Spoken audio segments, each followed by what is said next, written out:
Namaku Dika, seorang pria biasa berumur 28 tahun yang sehari-hari bekerja sebagai tukang ojek online di wilayah Jawa Barat. Sudah hampir 5 tahun aku menjalani profesi ini dan selama itu pula aku sudah merasakan berbagai macam pengalaman aneh. Dari penumpang iseng, pelanggan mabuk, sampai kisah percintaan sesaat yang tidak berlanjut. Tapi malam itu, semua pengalamanku terasa tidak ada artinya dibandingkan apa yang akan kuhadapi. Hari itu hujan turun sejak sore dan baru mereda menjelang tengah malam. Aku sedang duduk di warung kopi langganan, menunggu orderan terakhir sebelum memutuskan untuk pulang. Tiba-tiba, HP-ku bergetar. Ada satu pesanan masuk, atas nama Lestari. Lokasinya berada di pinggiran kota, dekat kawasan hutan kecil yang katanya sudah lama tak dihuni. Aneh, pikirku. Siapa yang memesan ojek ke sana di jam segini? Tapi karena rasa penasaran dan jumlah orderan hari itu masih kurang banyak, aku terima saja orderannya. Tak ada yang aneh secara sistem. Titik penjemputan dan tujuan jelas. Tapi yang membuatku merinding adalah, begitu aku menerima pesanan itu, HP-ku mendadak hang selama 5 detik dan suhu layar terasa panas seperti habis terkena matahari langsung. Sesampainya di lokasi penjemputan, aku langsung merasa ada yang tidak beres. Jalanan sepi, hanya diterangi lampu jalan yang meredup seperti hendak padam. Di bawah pohon besar di sisi jalan, berdirilah seorang wanita mengenakan kebaya coklat tua. Dia berdiri kaku, wajahnya menunduk dan rambut panjangnya menutupi sebagian besar wajahnya. Awalnya aku berpikir dia sedang main roleplay untuk konten atau semacamnya, tapi semakin dekat aku mengendarai motorku, semakin jelas aura aneh yang menguar dari sosoknya. Ketika aku berhenti dan menyapanya, "Mbak Lestari?" "Ya." Dia hanya mengangguk pelan tanpa mengangkat wajah. Satu hal yang membuat tengkuku dingin, udara di sekitarku tiba-tiba berubah drastis. Padahal baru beberapa menit lalu aku merasa gerah karena memakai jaket tebal, kini tubuhku seperti dikelilingi hawa dingin dari dalam lemari es. Wanita itu naik ke motor tanpa sepatah kata pun. Begitu duduk, dia berbisik sangat pelan di dekat telingaku, "Mas, saya mau diantar ke Desa Wanaraja. Tapi tolong, jangan sekali-kali menoleh ke belakang selama perjalanan, ya." Aku tertawa kecil, mengira itu hanya gimik aneh, tapi suara tawaku mendadak gugup begitu dia menatapku, matanya besar, kosong dan hitam tanpa cahaya. Ada sesuatu dalam tatapan itu yang membuat hatiku menjerit ketakutan. Perjalanan dimulai. Awalnya biasa saja. Jalanan yang kami lewati adalah jalur yang aku kenal. Tapi setelah 15 menit berjalan, GPS di HP-ku mulai bertingkah. Peta menunjukkan kami berada di area kosong tanpa jalan. Lalu lintas tiba-tiba sepi. Tidak ada mobil, tidak ada motor lain, bahkan tidak ada lampu rumah. Semua terasa seperti kami masuk ke dalam dunia yang terpisah dari waktu. Motor yang kukendarai mendadak terasa berat, seperti mengangkut 2 atau 3 orang sekaligus. Aku sempat melirik ke spion untuk mengecek apakah ada barang atau apapun yang membuat motor terasa berat, tapi langsung teringat peringatan wanita itu. Jangan menoleh ke belakang. Sebagai orang yang cukup rasional, awalnya aku menganggap semua ini hanya kebetulan. Mungkin memang sinyal buruk. Mungkin ban motorku kurang angin.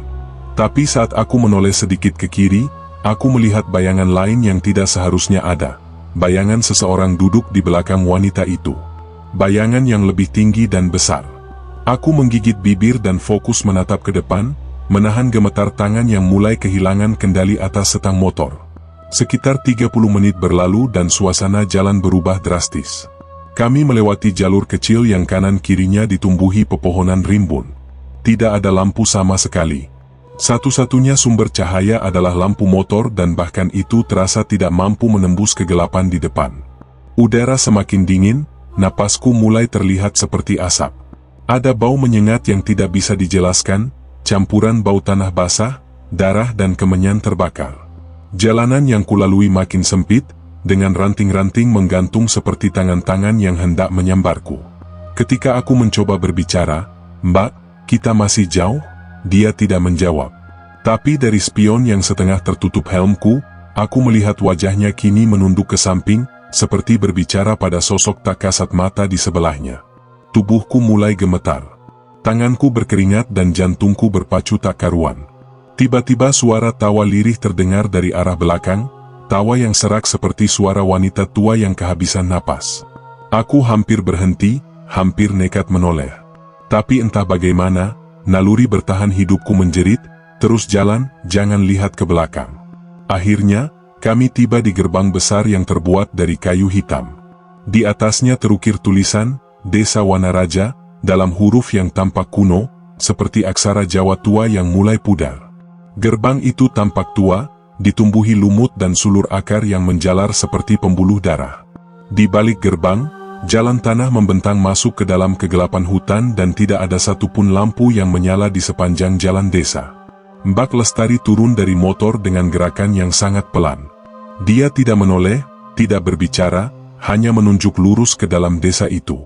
Saat aku hendak bertanya apakah dia perlu aku tunggu atau tidak, dia langsung berjalan perlahan memasuki jalan setapak itu, kebaya coklatnya berayun pelan seolah tertiup angin yang tak terasa di kulitku. Aku menunggu di sana, bingung antara memilih pulang atau menunggunya kembali. Tapi saat melihat jam di HP-ku, aku tertegun. Jam menunjukkan pukul 1.13 pagi. Padahal saat aku menerima order tadi, waktu baru menunjukkan pukul 10 malam. Rasanya aku hanya berkendara sekitar 40 menit, tapi waktu seolah melompat 3 jam.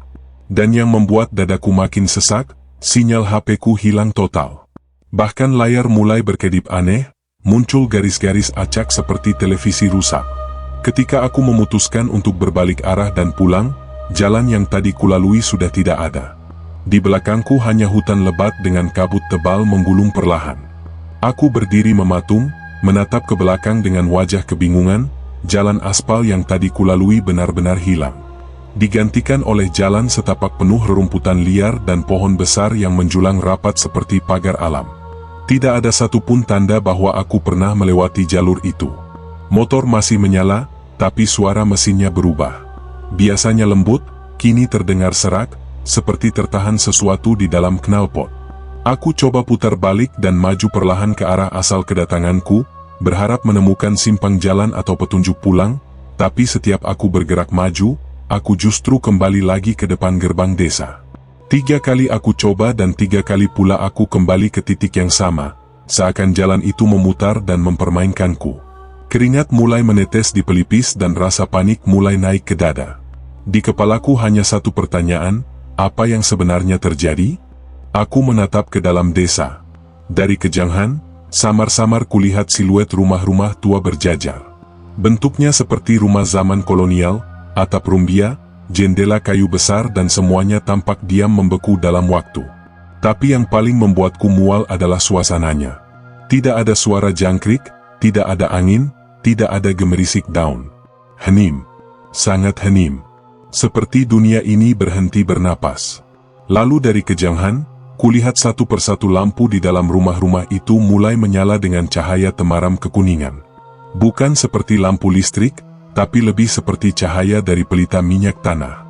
Tanpa sadar, aku melangkah masuk melewati gerbang, meninggalkan motorku yang masih menyala.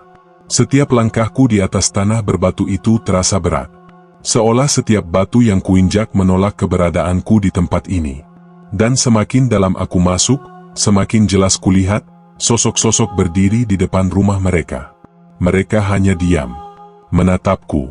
Wajah pucat, bibir tipis, dan mata mereka tidak punya kelopak. Aku ingin berteriak, tapi suaraku tercekat. Nafasku pendek dan jantungku berdetak sangat cepat.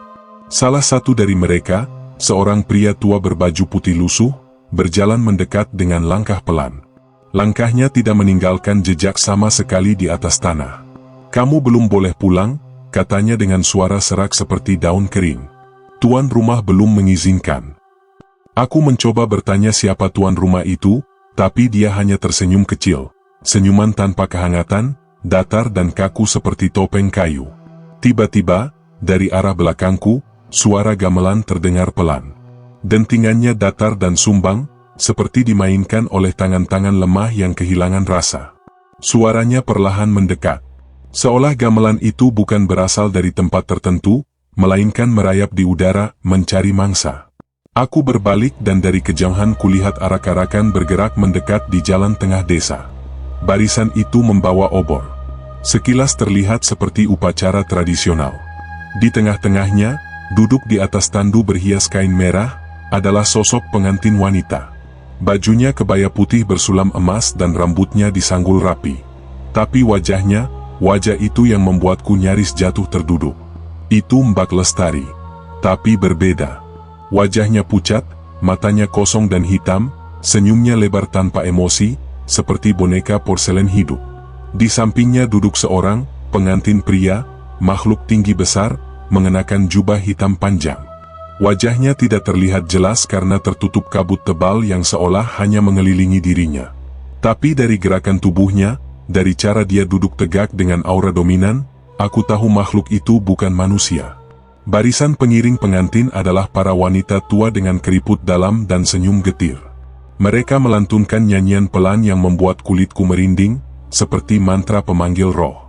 Aku ingin lari, tapi kakiku tak bisa bergerak. Seolah tanah di bawahku mencengkeram tumitku kuat-kuat. Aku pingsan. Segalanya menjadi gelap dalam sekejap.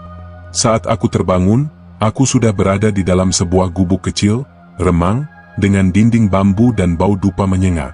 Di depanku duduk seorang kakek tua, kulitnya menghitam seperti arang, mata sayu namun tajam menatapku. Kamu beruntung belum dipinang, katanya tanpa basa-basi.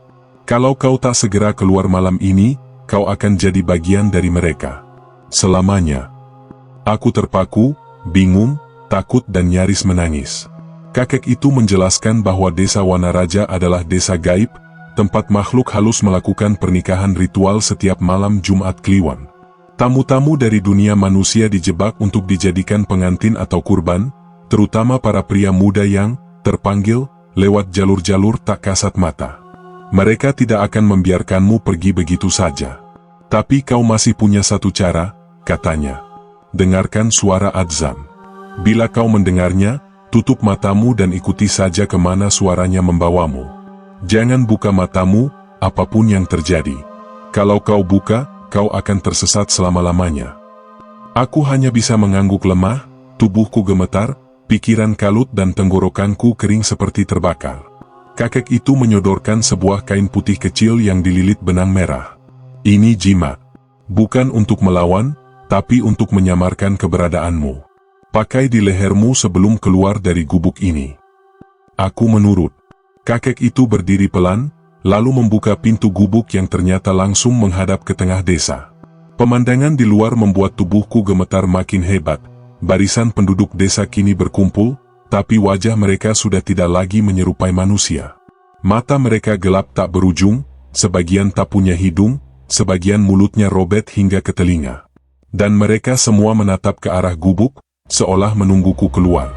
Aku tahu waktu sudah hampir habis. Gamelan kembali terdengar, kali ini lebih keras dan entah dari mana, bau darah menyengat menusuk hidung. Tiba-tiba, dari arah perbukitan terdengar lantunan suara adzan.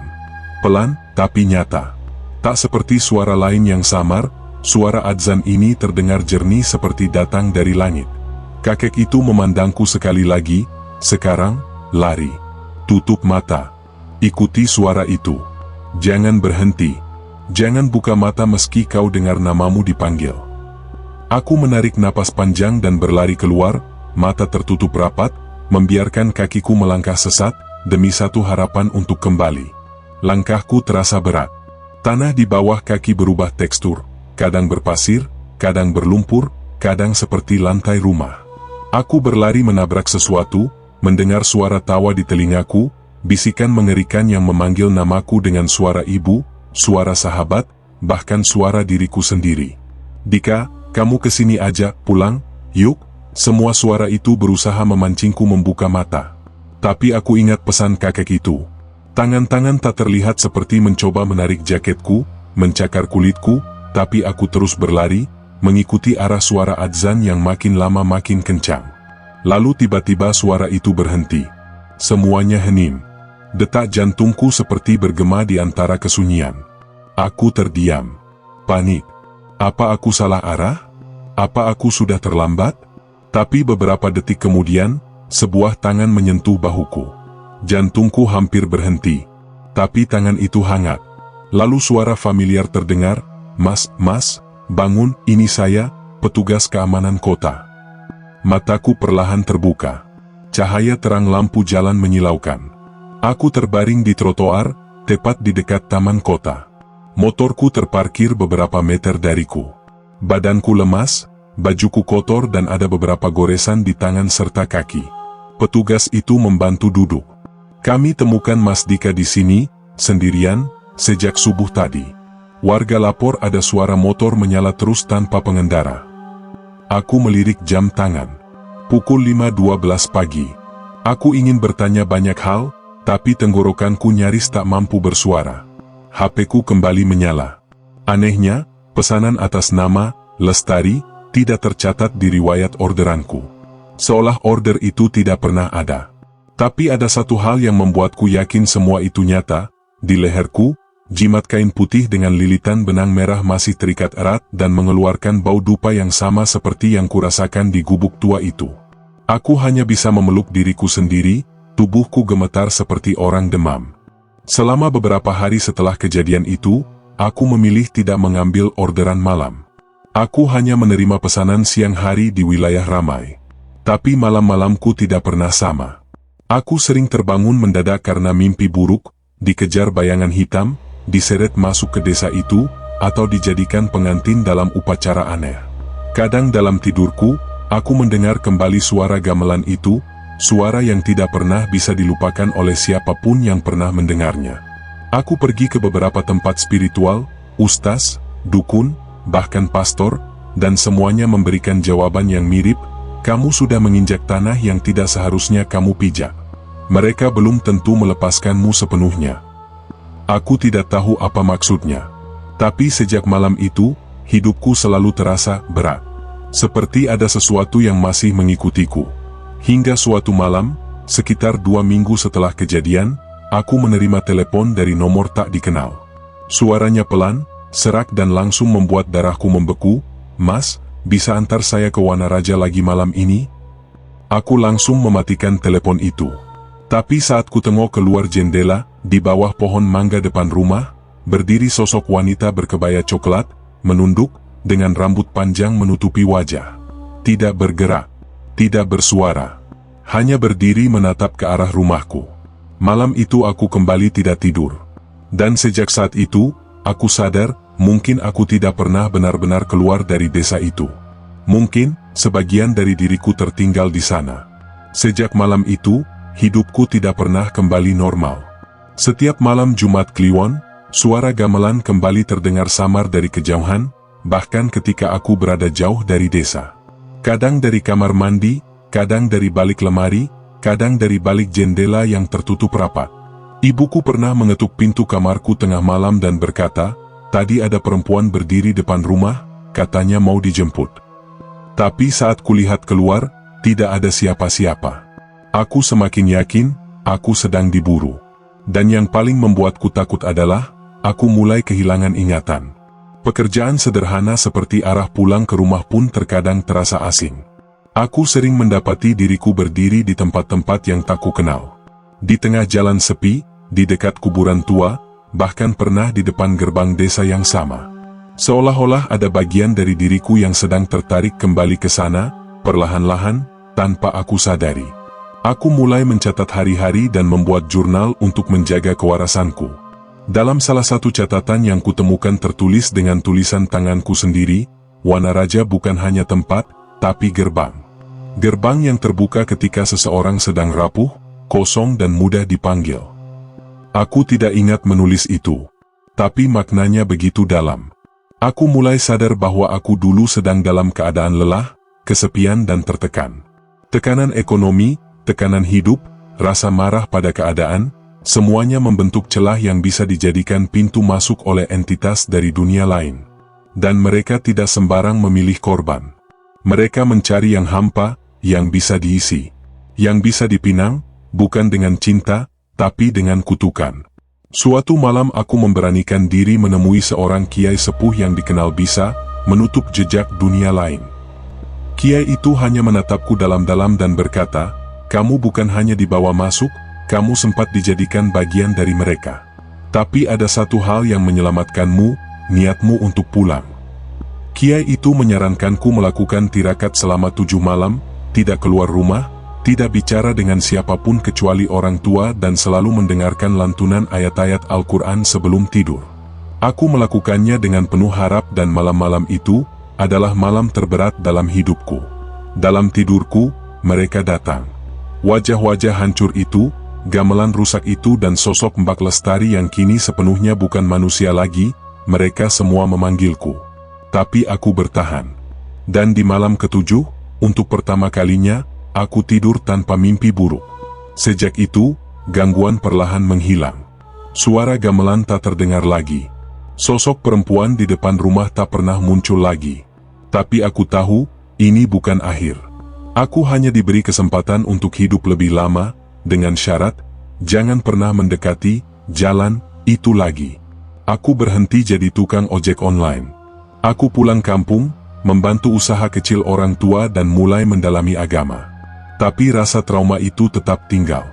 Aku masih sering terbangun tengah malam dengan keringat dingin, masih menoleh setiap ada suara halus, masih merinding setiap mendengar lantunan gamelan dalam film atau acara televisi. Aku hidup, tapi dengan bekas yang tak bisa disembuhkan. Bekas dari tempat yang tak seharusnya kukunjungi. Tempat yang pernah menahanku, sebagai calon pengantin dunia gaib. Kini, aku hanya bisa berbagi cerita ini sebagai peringatan. Bukan untuk menakut-nakuti, tapi untuk membuka mata. Kadang dalam hidup, kita terlalu sibuk mencari uang, mengejar pesanan, menolak istirahat, hingga lupa bahwa dunia ini bukan cuma milik manusia. Ada dunia lain yang tak kasat mata dan sekali kita menginjak wilayah mereka, kita tak akan pernah benar-benar bisa kembali. Jadi jika kau seorang pengemudi ojek online, atau siapapun yang bekerja larut malam, berhati-hatilah jika menerima pesanan ke tempat asing, terutama jika tidak terdaftar di peta, atau hanya bisa diakses lewat jalur sepi tanpa sinyal. Jika tiba-tiba kau dijemput oleh senyuman manis seorang wanita yang menatap terlalu dalam, mungkin itu bukan pelanggan. Mungkin, itu adalah undangan menuju sebuah pernikahan yang tak pernah bisa kau tolak.